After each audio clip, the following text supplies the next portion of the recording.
So hello and welcome to my channel that is economic Pathshala by doctor अन्या।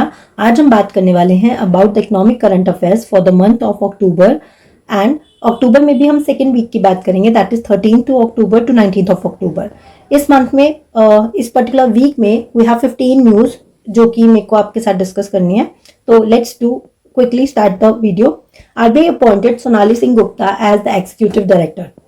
इससे पहले already एक appointment मैं आपको जस्ट पिछले वाले वीक में पढ़ा चुकी हूँ, तो आप उसका नाम बताएंगे कि कौन है जिसको आरबीआई ने अपॉइंट किया था। ये जो है सोनाली सिंह, इनको गवर्नमेंट ने एज एग्जीक्यूटिव डायरेक्टर अपॉइंट किया है with effect from 19 October 2025। Earlier ये रीजनल डायरेक्टर जो है कर्नाटका में एट बेंगलुरु रीजनल ऑफिस में काम कर रही थी आरबीआई के, and now she got appointed as the executive director. News बहुत सिंपल है, जस्ट आपको उनका नाम याद रखना है। Now moving on to the RBI static facts. जैसे कि आपको पता है कि जो भी न्यूज होती है उससे रिलेटेड जो भी स्टैटिक फैक्ट्स होते हैं मैं वो आपको बताती चलती हूँ। तो आपको पता है रिजर्व बैंक ऑफ इंडिया जो है वो आरबीआई एक्ट 1934 के अंडर बना था और वो स्टैब्लिश हुआ था 1 अप्रैल 1935 में। इसका हेडक्वार्टर मुंबई महाराष्ट्र में है, लेकिन originally it was located at Kolkata, ठीक है, जिसको 1937 में शिफ्ट करके मुंबई में लाया गया था। ठीक है, द आरबीआई गॉट नेशनलाइज मतलब गवर्नमेंट की जो ओनरशिप है उसको दी गई थी on 1 January 1949। Now current governor जो है वो है हमारे Sanjay Malhotra, who is the 26th governor of the RBI. इससे पहले हमारे 25th गवर्नर थे जिनका नाम था शक्तिकांत दास। आरबीआई का जो एम्बलम है वो है tiger and a palm tree. अब आप सोचोगे कि मैम ये तो बहुत ही बेसिक फैक्ट्स हैं, तो बच्चे ये जो बेसिक फैक्ट्स हैं ये सबको पता होने चाहिए, इसलिए बार बार रिपीट करती हूँ ताकि आपको ये याद भी हो जाए बहुत इजीली। ठीक है, moving on to the next points, that is RBI की इंपॉर्टेंट सब्सिडीज है, that is deposit insurance and credit guarantee corporation. ठीक है, इसका ईयर कई बार क्रोनोलॉजी में पूछ लेते हैं। ठीक है, और इसका काम क्या है? इंश्योरेंस प्रोवाइड करना। जैसे कि मान लीजिए आपका एक बैंक अकाउंट है एंड उसमें मान लेते हैं 10 लाख रुपए पड़े हैं, तो अगर कुछ भी होता है बैंक को तो आपको 5 लाख रुपीज जो है वो वापस मिल जाएंगे, बिकॉज इतना जो है आपके किस में लिखा हुआ है, ये इंश्योरेंस प्रोवाइड करने का काम कर रही है DICGC। ठीक है, 5 लाख तक का क्लेम जो है वो आपको मिल जाएगा। देन नेक्स्ट इज भारतीय रिजर्व बैंक नोट मुद्रण प्राइवेट लिमिटेड। ठीक है, भारतीय, ठीक है, रिजर्व बैंक की है, नोट मुद्रण प्राइवेट लिमिटेड यानी नोट्स के प्रिंटिंग से रिलेटेड है। Next is reserve bank innovation hub, जो कि बिल्कुल लेटेस्ट है, तो आपको ये याद रखनी है कि कब फॉर्म हुई थी, in 2020। Then we have reserve bank information technology private limited, जिसको हम रैबिट के नाम से भी जानते हैं, दैट इज 2016 में बनी थी। And we have IFTAS, that is Indian financial technology and allied services. इसका टेक्नोलॉजी से रिलेटेड है, मतलब जो भी आरबीआई की वेबसाइट्स हैं या जो भी टेक्निकल काम होते हैं वो सारे ये देखती है। ठीक है, सो आई होप आपको समझ में आ गए होंगे इनके फुल फॉर्म्स और ये कब फॉर्म हुई ये आपको याद रखना है। Moving on to the next facts, we have अब आपको पता है कि आरबीआई को सोल राइट है कि करेंसी नोट्स को इशू करने का, एक्सेप्ट ₹1 करेंसी नोट। ठीक है, जो ₹1 का नोट है वो कौन करता है? मिनिस्ट्री ऑफ फाइनेंस करती है, लेकिन मैनेज कौन करता है उसको? आरबीआई ही मैनेज करता है। करेंसी नोट पर आपको पता है किसके साइन होते हैं? गवर्नर के सिग्नेचर होते हैं, लेकिन ₹1 के नोट पे नहीं होते, क्योंकि उस पे क्या होता है? मिनिस्ट्री ऑफ फाइनेंस के साइन होते हैं। देन करेंसी की जो डिनोमिनेशन है वो 2, 5, 10, जो मैक्सिमम डिनोमिनेशन है वो है हमारी 10,000, जो भी हम नेक्स्ट स्लाइड पे पढ़ेंगे। देन करेंसी की प्रिंटिंग प्रेस नासिक, देवास, मैसूर, सालबोनी। ये आपको याद रखनी है कि गवर्नमेंट की 4 प्रिंटिंग प्रेस है। ठीक है, तो आप इसको ऐसे याद रख सकते हैं कि जो प्रिंटिंग प्रेस है, जहां प्रिंट हो रहा है, तो प्रिंट किसी जगह पे हो रहा होगा, तो आपसे पूछा किसी ने कि व्हाट इज द एड्रेस, कि आरबीआई कहां पे प्रिंट करता है, तो आपने कहना है कि जो MSD है ना, MSD कौन है? महेंद्र सिंह धोनी है ना, उनका नया घर है ना, वहां पे प्रिंट करती है आरबीआई नोट। ठीक है, तो M से क्या हो गया? मैसूर, S से हो गया सालबोनी, देन D से देवास एंड N से हो गया नासिक। तो महेंद्र सिंह धोनी के नए घर में, ठीक है, तो अब आपसे कोई भी पूछेगा तो आपको यही बताना है कि महेंद्र सिंह धोनी के नए घर में जो है आरबीआई अपनी करेंसी को प्रिंट करती है। ठीक है, next moving on two coins. Coin का जो इशू है, यानी government of India coins issue करेगी, कौन से एक्ट के अंडर? ये पूछा जाता है, कॉइनेज इंडिया एक्ट 2011। ठीक है, और इसको मिंट करने का काम भी किसका है? गवर्नमेंट का है। गवर्नमेंट की 4 मिंट मतलब टकसाल जिसको हम बोलते हैं, जहां पर जो सिक्के होते हैं वो बनते हैं, सिक्कों की ढलाई होती है बेसिकली, तो वो है मुंबई, कोलकाता, हैदराबाद और नोएडा। मुंबई, ये सारे मेन शहर है तो आपको याद भी हो जाएंगे, मुंबई, कोलकाता, हैदराबाद और नोएडा। नेक्स्ट अब मैं आपसे पूछा गया है कि कॉइन के कितना मैक्सिमम डिनोमिनेशन जो है वो बना सकते हैं, 1,000 रुपए का कॉइन बना सकते हैं, और रुपी का नोट 10,000 रुपए तक का नोट जो है आरबीआई जो है वो प्रिंट कर सकती है मैक्सिमम। अच्छा, ये भी पूछ लेते हैं कई बार कि सबसे पहले गवर्नर कौन थे आरबीआई के? सर ओसबॉर्न स्मिथ थे। अच्छा, फर्स्ट इंडियन गवर्नर कौन थे? दोनों में डिफरेंस है, ये वैसे थर्ड थे और हमारे जो इंडियन थे वो फर्स्ट थे, that is sir CD Deshmukh. Then longest serving governor कौन थे? बेनेगल रामा राव। ठीक है, जिसके नाम में ही राम आ गया तो वो कई साल जिएगा, तो ऐसे ही आपको याद रख लेना, कई साल उसने क्या किया, एज अ गवर्नर रहे। ठीक है, okay. Next, moving on to the next news, second news, we have PM Krishi Dhan धान्य योजना। तो ये जो योजना है अनाउंस हुई थी इन द बजट 2025-26, लेकिन इसको लॉन्च अब किया गया ऑफिशियली इन द अक्टूबर 2025। तो आपसे पूछे तो आपको याद रखना है इसको ऑफिशियली लॉन्च किया गया है by Modi ji on October. ठीक है, वैसे ही अनाउंस कब हुई थी? हमारे बजट में। नेक्स्ट, इसके अंदर है क्या बेसिकली, तो आपको पता है कि हमारी जो एग्रीकल्चर है उसमें कुछ प्रॉब्लम्स है। ठीक है, उन्हीं प्रॉब्लम्स को देखते हुए गवर्नमेंट ने क्या किया, उसका सोल्यूशन ढूंढने के लिए उन्होंने 100 ऐसे डिस्ट्रिक्ट्स को ढूंढा है, 100 ऐसे अंडर परफॉर्मिंग डिस्ट्रिक्ट्स जो कि एग्रीकल्चर से रिलेटेड है, जहां पर कुछ ना कुछ एग्रीकल्चर से रिलेटेड प्रॉब्लम्स है, जैसे कि वहां पे प्रोडक्टिविटी अच्छी नहीं है, ठीक है, क्रॉप इंटेंसिटी सही नहीं है, वहां पर क्रेडिट बहुत इजीली नहीं मिलता है। ठीक है, तो इस तरीके की जो प्रॉब्लम्स है उनको देखते हुए उन्होंने 100 डिस्ट्रिक्ट्स को आइडेंटिफाई किया है और उसके अंडर इन स्कीम्स को चलाएंगे। ठीक है, इसका एनुअल आउटले है 24,000 crore and it will last for 6 years, that is 2025-26 to 2030-31। I hope आपको ये समझ में आ गया होगा। वेरी इंपॉर्टेंट योजना। इससे पहले मैंने आपको आत्मनिर्भर भारत फॉर पल्सेस वाला भी करवाई थी, जो पल्सेस वाली करवाई थी वो भी इंपॉर्टेंट है, एंड ये पीएम कृषि धन धान्य योजना में इंपॉर्टेंट है। दोनों आपको याद रखनी है, इसके सारे पॉइंट्स आपको याद रखने हैं।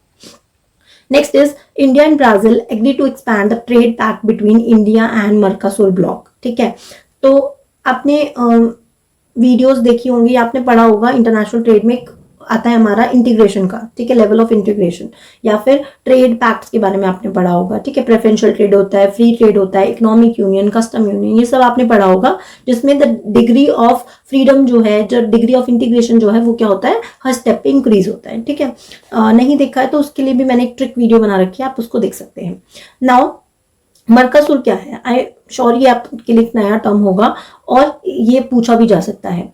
अच्छा, एक और चीज, आई एम श्योर आप लोगों के मन में एक क्वेश्चन आता होगा कि ऐसे क्वेश्चंस यूजीसी नेट में नहीं पूछे जाते हैं तो मैम ये क्यों पढ़ा रही है? तो हर चीज बेटा पेपर ओरिएंटेड नहीं होती। ऐसे बहुत से एग्जाम्स होते हैं जहाँ पे डिस्क्रिप्टिव चलता है। पीजीटी के बहुत सारे एग्जाम्स हैं जहाँ पे सेकंड पेपर डिस्क्रिप्टिव होता है। फर्स्ट वाला तो आप क्लियर कर लेंगे, लेकिन जो डिस्क्रिप्टिव एग्जाम्स होते हैं वहां पे आपको करंट की नॉलेज को रिलेट करके लिखना होता है। सेकेंडली जो इंटरव्यूज होते हैं वहां पर आपकी करंट नॉलेज को टेस्ट किया जाता है, कितना आप अपने, कोई नहीं देखना चाहता कि आपको कितनी थ्योरीज आती हैं, सबको आती है वो थ्योरीज। ठीक है, तो मेन चीज वो ये देखना चाहते हैं how you can relate your current with your studies, या जो भी आप थ्योरीज पढ़ रहे हैं। तो बच्चे हर चीज को लिंक करके पढ़ना बहुत जरूरी है। So moving back to the topic, we have Mercosur bloc. Mercosur bloc क्या है? ये क्या है? एक साउथ अमेरिका का ट्रेड ब्लॉक है। ठीक है, इसमें मेनली 4 कंट्रीज आती है, अर्जेंटीना, ब्राजील, पैराग्वे और उरुग्वे। ठीक है, तो इसको याद कैसे करेंगे? अब पीयू। ठीक है, ऐसे याद रखना है, अब पीयू। ठीक है, तो Argentina, Brazil, Paraguay and Uruguay. ठीक है, सो ये फॉर्म्ड हुआ था 1991 में। मेन एम क्या होता है? कोई भी ट्रेड पैक्ट या कोई भी आप सुनते होंगे, आए दिन आता रहता है कि इन 2 कंट्रीज ने जो है आपस में free trade area agreement sign किया। तो इनका मतलब क्या है? वो चाहते हैं कि जो भी गुड्स है, जो भी सर्विसेज है, जो भी कैपिटल है, जो भी लोगों का मूवमेंट है, वो बहुत इजीली हो जाए, कंट्रीज के साथ फ्रीली हो जाए। ये जो टैरिफ आप लगाते हैं, आपने सुना होगा पीछे डोनाल्ड ट्रंप वाला केस भी चल रहा था, तो ये जितने भी रिस्ट्रिक्शंस है, टैरिफ्स है, इनको क्या कर सके, दूर कर सके, इसलिए हमने क्या किया गया है, इन पैक्ट्स को, इन चीजों को साइन किया जाता है, इन चीजों को बनाया जाता है। ठीक है, सो इंडिया ने ये जो फ्रेमवर्क है मर्कासुर का 2003 में लाया गया था, जिस में सबसे पहले उन्होंने एक प्रेफरेंशियल ट्रेड एग्रीमेंट साइन किया था 2004 में, फिर उन्होंने जो ट्रेड पैक्ट है उसको इफेक्ट में लाया था 2009 में। अब उन्होंने फ्री ट्रेड एग्रीमेंट जो है आप कह सकते हैं इसको, साइन किया है इंडिया और ब्राजील के साथ। ठीक है, तो यहाँ पर जो मेन चीज है वो यही है कि ये कब बना था और इसका मेन एम क्या है। ठीक है, कौन सी कंट्रीज इसका पार्ट है। आई होप समझ में आ गया होगा। तो आप इससे रिलेटेड अब आप क्या देख सकते हैं, इससे रिलेटेड आप ऐसे क्वेश्चंस देख सकते हैं कि क्या हेल्प होगा गवर्नमेंट, इंडियन गवर्नमेंट को अगर वो ये ट्रेड साइन कर रहे हैं, ये पैक्ट साइन कर रहे हैं, तो क्या मूवमेंट पर गुड्स एंड सर्विसेज के इम्पैक्ट होगा, क्या हमारे ट्रेड पर इम्पैक्ट होगा, ठीक है, क्या हमारी जीडीपी में ग्रोथ होगा। तो ये सब चीजें आपको कनेक्ट करके खुद से भी कुछ कुछ चीजें पढ़नी चाहिए मेरे हिसाब से।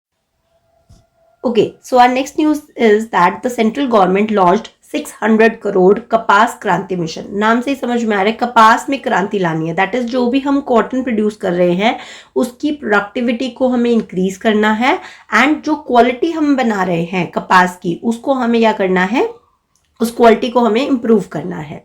Now this mission was launched in October 2025 और ये जो इनिशिएटिव है लिया गया है by the department of agriculture research and education, जिसका शॉर्ट फॉर्म है डेयर, और ये किसके अंडर आता है, हमारी मिनिस्ट्री ऑफ एग्रीकल्चर के अंदर एक डिपार्टमेंट है उसके अंदर आता है, प्लस मिनिस्ट्री ऑफ टेक्सटाइल है जो कि है जी किशन रेड्डी जी के पास, उन दोनों ने मिलकर इस इनिशिएटिव को लॉन्च किया है।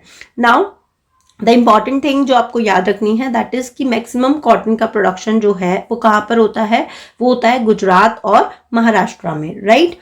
देन कौन सी सॉइल होती है जो कि बहुत ही यू कैन से प्रोडक्टिव मानी जाती है, जिसमें कि हमारा कॉटन का प्रोडक्शन होता है, दैट इज ब्लैक सॉइल। सबको पता ही, हमने बचपन में ज्योग्राफी में पढ़ा है। Then we have a cotton day जो कि 7 अक्टूबर को आता है, और इंडिया का अपना एक कॉटन ब्रांड है जिसका नाम है कस्तूरी, ठीक है। तो ये भी आपसे पूछ सकते हैं कि इंडिया का अपना जो कॉटन ब्रांड है उसका क्या नाम है, दैट इज कस्तूरी। और ये जो इनिशिएटिव है इसको अनाउंस किया गया था हैदराबाद में, लेकिन इसका जो ट्रायल है वो महाराष्ट्र के अकोला डिस्ट्रिक्ट में किया जा रहा है। तो ये चीजें आपसे पूछ सकते हैं, ठीक है।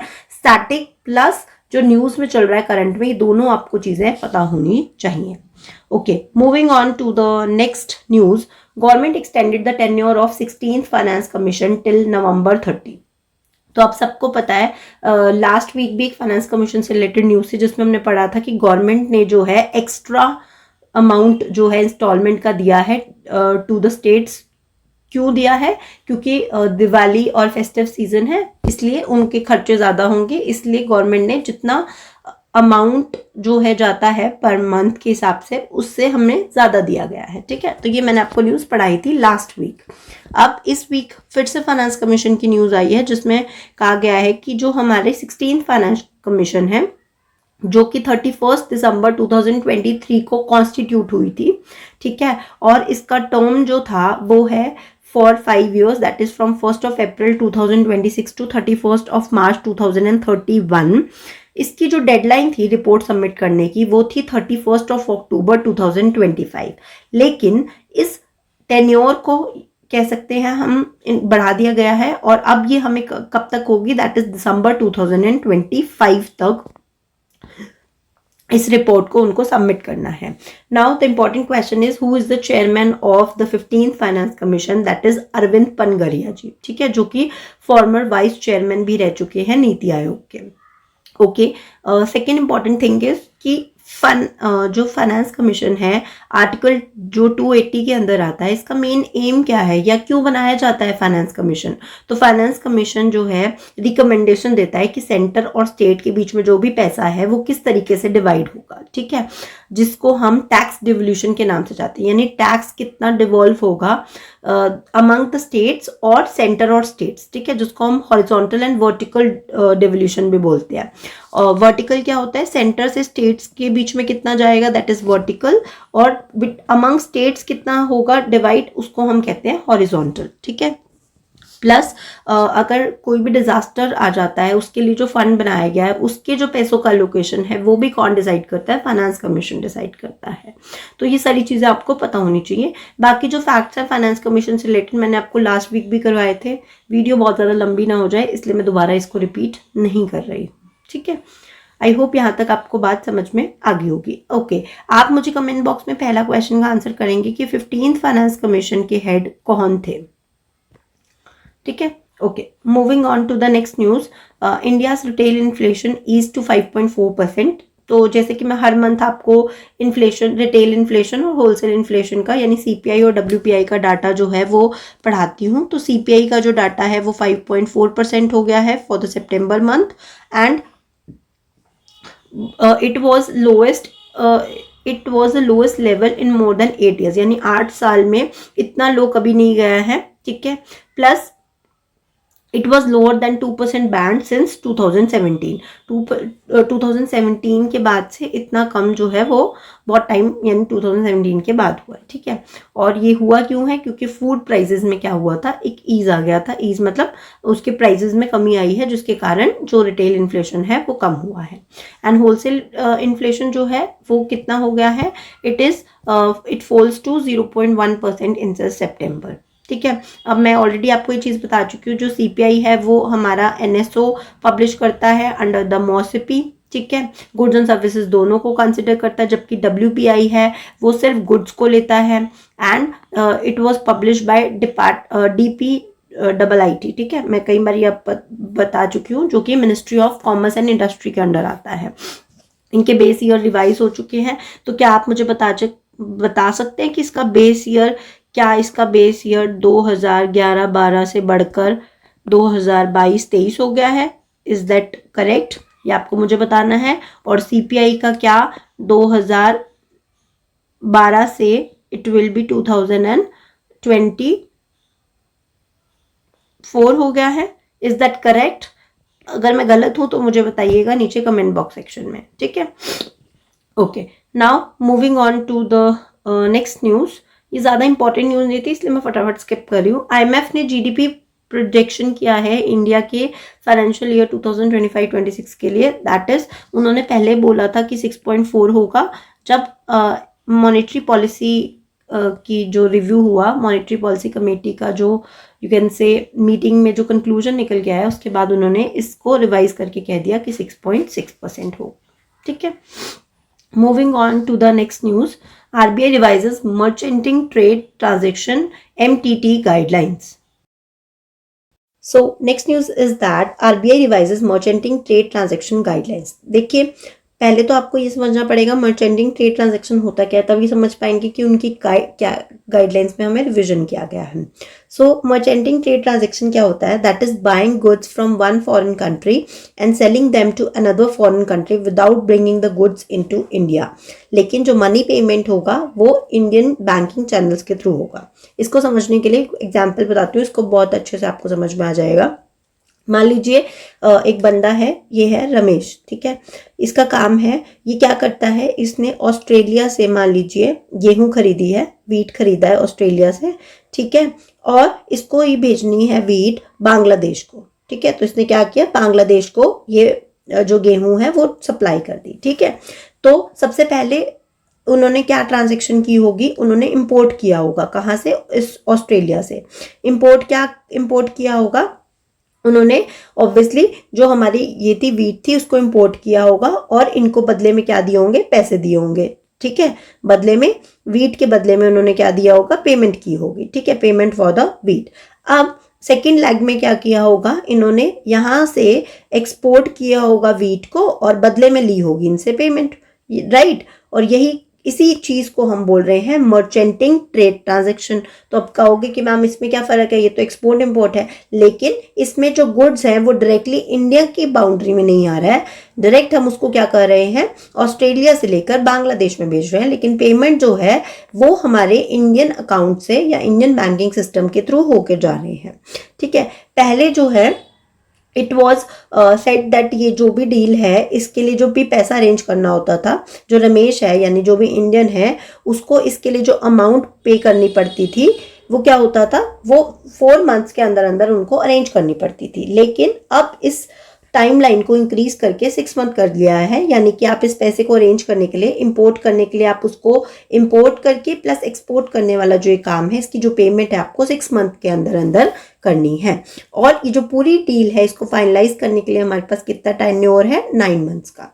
तो डोंट गेट कंफ्यूज, जो डील है इसको कंप्लीट करने के लिए 9 मंथ्स है, लेकिन जो पेमेंट है उसको करने के लिए हमारे पास अब कितने महीने हैं, 6 महीने हैं, ठीक है। आई होप ये कॉन्सेप्ट आपको समझ में आ गया होगा। Moving on to the next news, that is deputy MD of IMF बने हैं, first deputy MD of IMF बने हैं डैन कैट्स, ठीक है। तो आप सबको पता है IMF की जो हेड है, जो एमडी है, उसका नाम है Kristalina George and she is from Bulgaria, right. और बुल्गारिया से जो है, और ये अक्टूबर 2019 से इस पोस्ट पर है, ठीक है। और जो डिप्टी एमडी थी पहले कौन थी, गीता गोपीनाथ थे, ठीक है, जिनको ज्वाइन करवाया गया था इन द 2022। इनका नाम हमारे लिए इंपॉर्टेंट इसलिए था बिकॉज जो गीता गोपीनाथ है बच्चे, वो इंडियन बॉर्न इकोनॉमिस्ट थी, इसलिए ये हमारे लिए इंपॉर्टेंट थी, ठीक है। अब इनकी जगह पर जो है कौन आ गए हैं, डैन कैट्स आ गए हैं, जो कि पहले हेड रह चुके हैं यूएस ट्रेजरी डिपार्टमेंट के, ठीक है। तो इनके आगे क्या क्या चैलेंजेस हैं, क्या क्या चीज़ों को इनको फेस करना पड़ेगा, किन किन प्रॉब्लम्स को सॉल्व करना है, दैट इज ट्रेड, जो अभी वॉर्स चल रहे हैं उसको रिलेटेड, और इन्फ्लेशन से रिलेटेड, ठीक है। अब आपको ये पता होना चाहिए IMF कौन कौन सी रिपोर्ट्स जो है वो पब्लिश करता है, that is world economic outlook, second is fiscal monitor report, global financial stability report. ये तीनों रिपोर्ट्स जो हैं बहुत इंपॉर्टेंट है, जो कि आपको पता होनी चाहिए कि IMF पब्लिश करता है, ठीक है। देखिए, वर्ल्ड इकोनॉमिक आउटलुक, ठीक है, fiscal monitor report and global financial stability report. एक फाइनेंशियल स्टेबिलिटी रिपोर्ट RBI की भी आती है, उसमें कंफ्यूज मत होइएगा, ठीक है। और ये वर्ल्ड इकोनॉमिक आउटलुक है, तो ये भी IMF पब्लिश करता है, ठीक है। और ये एक पॉइंट, जैसे हम कहते हैं ना, RBI is the lender of last resort in the case of Indian banking system, ऐसे ही for the world, for the countries जो भी हैं, उन सब के लिए अगर हम बोलें कि लेंडर ऑफ लास्ट रिजॉर्ट कौन है, तो वो IMF है। क्योंकि आपको सबको पता है IMF का काम क्या है, जो भी BOP रिलेटेड इश्यूज होते हैं, फाइनेंशियल इश्यूज होते हैं, उनके लिए, उनको डील करने के लिए या उनकी पेमेंट के लिए कौन पैसा देता है, IMF पैसा देता है, ठीक है। अगर हम IMF की स्टैटिक फैक्ट्स की बात करें तो 27 दिसंबर 1945 में एस्टेब्लिश हुआ था, ठीक है। लेकिन इसने ऑपरेट करना कब शुरू किया था, 1 मार्च 1947। डोंट गेट कंफ्यूज, ये कई बार क्वेश्चन आता है और बच्चे कंफ्यूज हो जाते हैं। ये बना कब था, 45 में, लेकिन काम करना शुरू कब किया, 47 में, ठीक है। इसका हेडक्वार्टर कहाँ है, वॉशिंगटन DC में है। और ब्रेटन वुड कॉन्फ्रेंस 1944 में ये बनी थी। इन सब का हमको पता है। इंग्लिश और अदर जो UN लैंग्वेजेस हैं वो उनकी ऑफिशियल लैंग्वेजेस है। 191 मेंबर्स जो हैं इसका पार्ट है IMF के, ये मैं ऑलरेडी आपको पढ़ा चुकी हूँ। और जो लास्ट है वो कौन है, लिचिस्तीन है, लिचिस्तीन, ठीक है। ये आपको याद रखनी है, लिचिस्तीन कंट्री जो है वो इसकी 191 मेंबर है, ठीक है।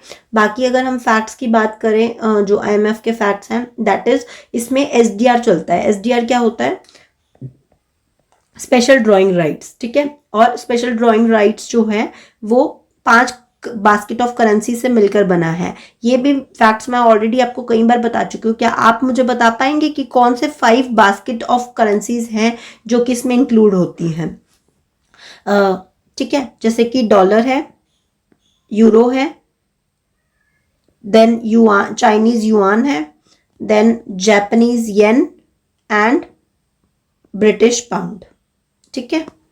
तो आपको भी ये सारे फैक्ट्स पता होने चाहिए। सबसे मैक्सिमम वोटिंग राइट जो है या सबसे ज्यादा कोटा किसके पास है, IMF का, दैट इज USA के पास है। और इंडिया के पास अप्रोक्सीमेटली 2.76% जो है वो कोटा इंडिया के पास प्रेजेंट है। तो ये सारी मेन चीजें हैं जो आपको पता होनी चाहिए।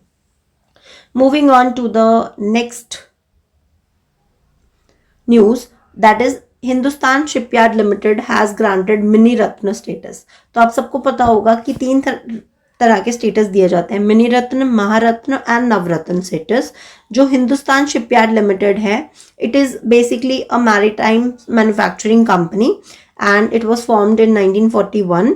इसको फिर मिनिस्ट्री ऑफ डिफेंस को दे दिया गया था, यानी कि अब ये डिफेंस के ही से रिलेटेड जो है, मतलब मिनिस्ट्री ऑफ डिफेंस के अंडर ही जो भी चीज़ें शिप्स बनाएंगी वो उसी के अंडर बनाएंगी। और ये कब से हुआ, 2010 से हुआ। ये सारी चीज़ें आपके लिए इंपॉर्टेंट नहीं है, सिर्फ आपके लिए नेम इंपॉर्टेंट है, हिंदुस्तान शिपयार्ड लिमिटेड, ठीक है, HSL। इसको कौन सा स्टेटस मिला है? मिनी रत्न स्टेटस मिला है, ठीक है। और करंटली कितनी कंपनीज हैं जो नवरत्न में है? वो है 26, महारत्न में है 14 एंड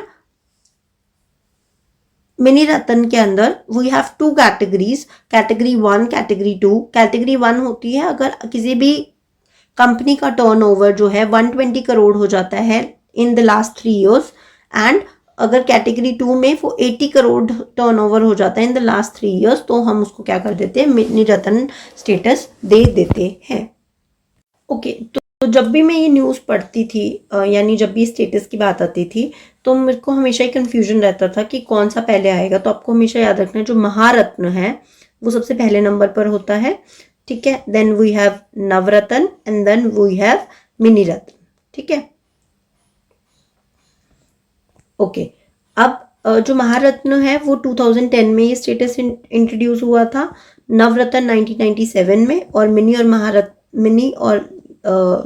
रत्न 1 एंड 2 कैटेगरी दोनों ही 1997 में हुए थे, ठीक है। अब आपको इसमें कितना क्राइटेरिया वो सब याद रखने की इसके लिए जरूरत नहीं है, बस आपको क्रोनोलॉजी में याद रखना है कि सबसे बड़ा स्टेटस कौन सा होता है, वो होता है महारत्न का, ठीक है।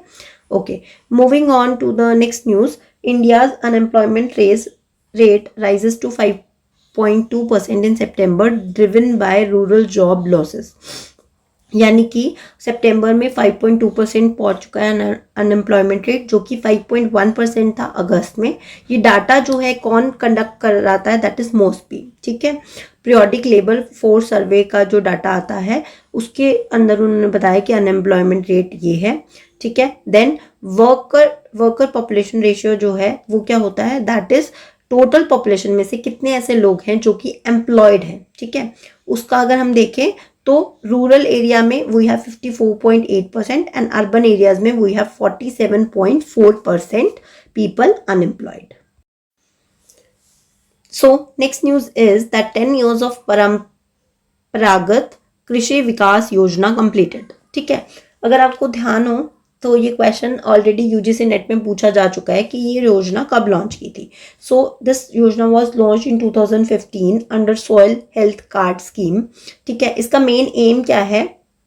परंपरागत कृषि विकास योजना, यानी जो भी हमारा कृषि है उसका विकास करना, और वो विकास कैसे करना है हमको? बाय प्रमोटिंग ऑर्गेनिक फार्मिंग, ठीक है। ऑर्गेनिक फार्मिंग करेंगे तो क्या होगा? जो भी सॉइल या एग्रीकल्चर रिलेटेड प्रॉब्लम्स है, यानी सॉइल खराब होना, पानी पॉल्यूट होना, केमिकल्स जो पहुंच जाते हैं हमारे खाने में, इन सब चीज़ों से छुटकारा मिलेगा। प्लस फार्मर्स की जो इनकम है वो भी डबल होगी। प्लस हम क्या चाहते हैं कि हम सस्टेनेबल एग्रीकल्चर को प्रमोट करें। तो ये सब चीज़ों को फोकस करते हुए हमने इस योजना को लॉन्च किया था इन 2015। उसके अब 10 साल कंप्लीट हो गए हैं। तो मैंने आपको कई बार बताया है, जो भी न्यूज़ में कोई भी योजना चल रही है वो प्लस कोई पुरानी योजना अगर न्यूज़ में आ गई है तो वो दोनों ही इंपॉर्टेंट हो जाती है आपके किसी भी कॉम्पिटिटिव एग्जाम के पॉइंट ऑफ व्यू से, ठीक है। ओके, तो आप सब पूछ सकते हैं कि इसका फंडिंग पैटर्न क्या रहता है। तो सेंटर और स्टेट गवर्नमेंट जो है वो शेयर करती है, यानी कि एक सेंट्रली स्पॉन्सर्ड स्कीम है, ठीक है। 60-40 का रेशियो रहेगा। नॉर्थ ईस्टर्न और हिमालयन स्टेट्स में 90 और 10 का रेशियो है। सेंटर 90 देगा और 10 जो है हिमालयन स्टेट्स या नॉर्थ ईस्ट स्टेट्स देंगी, एंड यूटी में 100% सेंट्रल गवर्नमेंट देगी, ठीक है।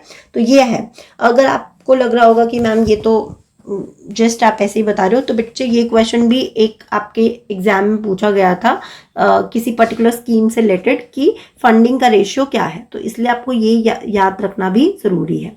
Now the important thing is कि जो भी फार्मर्स या इंस्टीट्यूट ऑर्गेनिक फार्मिंग को अडॉप्ट करेंगे और जिनका लैंड जो है वो 2 हेक्टेयर तक है, मैंने आपको बताया था कि ऐसे फार्मर्स जिनकी लैंड होल्डिंग 2 हेक्टेयर तक होते हैं उसको हम क्या बोलते हैं? क्या हम उनको स्मॉल फार्मर्स बोलते हैं या हम उनको मार्शल फार्मर्स बोलते हैं? तो ये भी आप मुझे बताएंगे, क्योंकि ऑलरेडी मैं इस पर एक शॉर्ट अपलोड कर चुकी हूँ।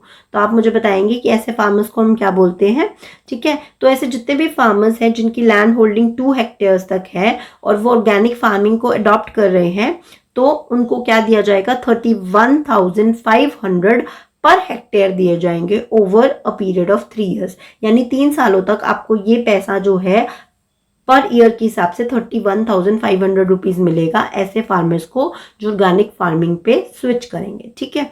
लेकिन जैसे कि आपको पता है कि कंप्लीटली ऑर्गेनिक फार्मिंग पे शिफ्ट करना भी is not a good way, ठीक है, क्योंकि हम ऑलरेडी श्रीलंका के क्राइसिस देख चुके हैं। श्रीलंका के जो गिरने का वन ऑफ द रीजन यही था कि उन्होंने पूरा ही क्या कर दिया था, एकदम ही अपने एग्रीकल्चर को ऑर्गेनिक पर शिफ्ट कर दिया था, which is not the case, right. क्यों? क्योंकि डिमांड ज्यादा थी, फूड ग्रेन्स की डिमांड ज्यादा थी और सप्लाई हो नहीं पाई थी, क्योंकि ऑर्गेनिक फार्मिंग जो है it will take more time than the normal farming, ठीक है। तो जिसकी वजह से श्रीलंका में बहुत ज्यादा क्राइसिस आ गए थे, हमने देखा था कुछ टाइम पहले, ये सब न्यूज में था, ठीक है। तो बस इसी चीज को फोकस करते हुए हमने भी क्या किया था, 2015 में इस योजना को लॉन्च किया था। आई होप आपको ये समझ में आ गए होंगे। जो भी इंपॉर्टेंट पॉइंट्स थे मैंने आपको सारे बता दिए हैं। Now comes the last and the most important news of this week, that is global hunger index। बच्चे जितने भी इंडेक्स आते हैं, जो भी मैं आपको कवर करवाती हूँ, वो सारे ही इंपॉर्टेंट हैं, उससे रिलेटेड क्वेश्चंस आते हैं। इवन ग्लोबल हंगर इंडेक्स के जो ये 4 क्राइटेरियाज हैं, इससे रिलेटेड क्वेश्चन भी आ चुका है आपकी यूजीसी नेट में। तो इसलिए don't miss any of the index and जो स्कीम्स चल रही हैं, दोनों ही आपके Indian economy point of view से बहुत इंपॉर्टेंट है। नाउ आ जाते हैं कि ये ग्लोबल हंगर इंडेक्स देता कौन है। It was published by an Irish organisation concern worldwide, ठीक है, with institute for international law of peace and armed conflict, ठीक है। इंडिया जो है इस साल रैंक कर रही है 102 अमंग 123 कंट्रीज। तो देखो, भूख लगती है, भूख का लेना देना किससे है? खाने से। खाना हम कहाँ पर खाते हैं? शादी में हम खाना खाने जाते हैं, ऐसा होता है ना। और आप ऐसा याद रखो कि शादी में जाते हैं तो हम कितना शगुन देते हैं? 101। जस्ट आपको याद कराने के लिए बता रही हूँ, ठीक है। तो 101 ना देकर हमने सोचा कि नहीं, अब हमने खाना खाया है तो हम थोड़ा ज्यादा पैसा दे देते हैं, इसलिए we are giving +1 rupees more. तो हम इस बार कितना दे रहे हैं? 102 दे रहे हैं, ठीक है। तो इस तरीके से आपको याद रहेगा कि ग्लोबल हंगर इंडेक्स 2025 में इंडिया की रैंक है 102 आउट ऑफ 123 कंट्रीज, ठीक है। और इससे जो पिछले वाला साल था उसमें इंडिया की रैंक थी 105 आउट ऑफ 127 कंट्रीज। तो हम ये नहीं कह सकते कि हमारी सिचुएशन इंप्रूव हुई है, क्योंकि पहले 127 कंट्रीज थी, अब 123 कंट्रीज थी, और पहले रैंक 105 थी, अब 102 है। और हमारा जो स्कोर है दैट इज 25.8। और हम कौन सी कैटेगरी में आते हैं? सीरियस कैटेगरी में। इसको देख सकते हैं आप। These are the categories: low, moderate, serious, alarming and extremely alarming, जिसमें 9.9 से अगर कम स्कोर है तो लो, 10 से 19.9 है तो मॉडरेट, 20 से 34.9 के बीच में है जो कि हमारा है, that is 25.8, that's why we are in the serious category. Then 35 से 49 है तो अलार्मिंग, एंड 50 से ज्यादा है तो एक्सट्रीमली अलार्मिंग। और इसमें जो रैंक है वो 0 से 100 के बीच में दी जाती है। इसका मतलब अगर आप 0 के क्लोज हैं तो नो हंगर, और अगर 0 है, अगर पूरा कंप्लीटली 100 है तो फुल हंगर है, यानी कि बेकार आपकी सिचुएशन है, और 0 है तो अच्छी सिचुएशन है, ठीक है। Okay, then moving on to the next point. इसके 4 इंडिकेटर्स हैं, यू कैन से 4 पैरामीटर्स के बेस पर ये जो रैंक है इसको हम करते हैं, ग्लोबल हंगर इंडेक्स को हम बनाते हैं। Under nourishment, child stunting, child wasting and child mortality, ठीक है। अंडर नरिशमेंट मतलब कि ऐसे बच्चे जिनको प्रॉपर सफिशिएंट कैलोरी इनटेक नहीं मिल रहा है, वो अंडर नरिश्ड है। Child stunting and child wasting. Stunt मतलब सीधा से ऐसे याद रखना, स्टंट मतलब स्टंट पड़ते हैं, आपने ऐसे सुना होगा, लोगों के हर्ट में स्टंट्स पड़ते हैं, तो स्टंट ऐसे हम एज्यूम करके चलो कि वो सीधे सीधे से डलते हैं, ठीक है। तो ऐसे बच्चे जिनकी हाइट उनकी एज के अकॉर्डिंग इंक्रीज नहीं हो रही है, उसको हम चाइल्ड स्टंटिंग बोलते हैं। और चाइल्ड वेस्टिंग मतलब कि ऐसे बच्चे जिनकी जो वेट है वो उनकी एज के अकॉर्डिंग नहीं बढ़ रहा है, उसको हम चाइल्ड वेस्टिंग बोलते हैं। एंड चाइल्ड मोर्टैलिटी मतलब कोई भी बच्चा अपने 5 ईयर की एज से पहले अगर उसकी डेथ हो जाती है तो उसको हम चाइल्ड मोर्टैलिटी कहते हैं। तो इन 4 इंडिकेटर्स के बेस पर हम इस रैंक को बनाते हैं, ठीक है। और इंडिया जो है सीरियस कैटेगरी में है। देन ये क्वेश्चन आपसे पूछा गया था यूजीसी नेट में, that what are the you can say weightage of the 4 parameters जो हमने बताया। तो 1/3 अंडर नरिशमेंट की, चाइल्ड स्टंटिंग चाइल्ड वेस्टिंग की 1/6। देखो चाइल्ड स्टंटिंग यानी हाइट से रिलेटेड है, चाइल्ड वेस्टिंग यानी वेट से रिलेटेड है, चाइल्ड मोर्टेलिटी यानी ये ताबूत बनाया हुआ है उन्होंने, मरने से रिलेटेड है, और अंडर नरिशमेंट प्लेट बनी हुई है यानी खाने से रिलेटेड है। बहुत सी चीजें बच्चे देख कर भी याद हो जाती है, तो अगर आपने बहुत अच्छे से इन पिक्चर्स को देख लिया तो आपको याद हो जाएंगी चीजें। And this is the GHI score जो कि इन सबके बेसिस पर बनता है। और इसको पब्लिश कौन करता है, जैसे इसका डाटा FAO देता है, इन दोनों चीजों का, स्टंटिंग और वेस्टिंग का यूनिसेफ हो गया, WHO हो गया, and for child mortality we have a group called UNIGME। ठीक है, तो ये सब चीजें हमें पता होनी चाहिए।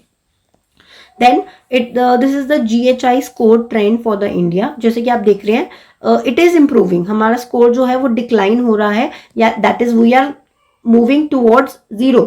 तो दैट इज, तो जैसे कि आप देख रहे हैं कि इस फिगर में जो ग्लोबल हंगर इंडेक्स है इंडिया का फ्रॉम 2000 टू 2025 उसके स्कोर मेंशन है। एंड ट्रेंड बता रहा है कि ये जो रैंक है और यू कैन से जो स्कोर है इंडिया का वो डिक्लाइन हो रहा है, यानी we are heading towards 0। That's why हम कह सकते हैं कि India is doing better in the global hunger index. Okay, moving on to next. अब आप देख सकते हैं जो चारों पैरामीटर्स है उसमें इंडिया कैसा परफॉर्म कर रहा है, ये उसका हमें एक फिगर दिखाया गया है। सबसे ज्यादा child stunting, then we have child wasting, then undernourishment, and then child mortality. Okay, so last news है that is Nobel prize winners in economics 2025। जैसे कि आप देख रहे हैं सामने आपके लिखा हुआ है 3 लोगों के नाम, that is Joel, Mokyr, Philippe and Peter. ये 3 लोग हैं। Joel is from Netherlands, Philippe is from Paris and Peter is from Canada. जो जॉयल हैं उनको मिला है ये Nobel peace prize for identifying the prerequisite for sustain growth through technical progress, यानी कि हम कैसे अपनी इकोनॉमी की ग्रोथ को अचीव कर सकते हैं थ्रू टेक्निकल प्रोग्रेस। और जबकि फिलिप और पीटर ने ये फाइंड आउट किया है that how we can attain the growth through creative destruction. ठीक है, दोनों की बातें कुछ ना कुछ सिमिलर हैं। ठीक है, दैट्स वाई जो प्राइज मनी है, जो जॉयल है उनको हाफ प्राइज मनी मिलेगी, और जो फिलिप एंड पीटर है उनको जो प्राइज मनी मिलेगी वो उनके बीच में फिर फर्दर हाफ हाफ में डिवाइड होगी। ठीक है, तो आई होप आपको ये कॉन्सेप्ट समझ में आएगा। अगर 3 इंडिविजुअल लोग होते तो 1/3 प्राइज मनी डिवाइडेड होती है, यहाँ पर हाफ और हाफ डिवाइड होगी, फिर उस हाफ में से इन दोनों के बीच में डिवाइड होगी। आई होप आपको ये कॉन्सेप्ट समझ में आ गया होगा। On the Nobel peace prize, it is a very important concept from the competitive point of view. तो इसके ऊपर मैं एक सेपरेट वीडियो बनाऊंगी जिसमें आपको फर्स्ट नोबेल प्राइज विनर कौन थे, इसकी हिस्ट्री क्या है, कौन कौन से नोबेल प्राइज विनर्स आपको याद करने चाहिए। ठीक है, क्योंकि इससे रिलेटेड UGC नेट में क्रोनोलॉजी पे क्वेश्चन आ चुका है, तो वो उस सब के बारे में हम एक सेपरेट वीडियो में डिस्कस करेंगे।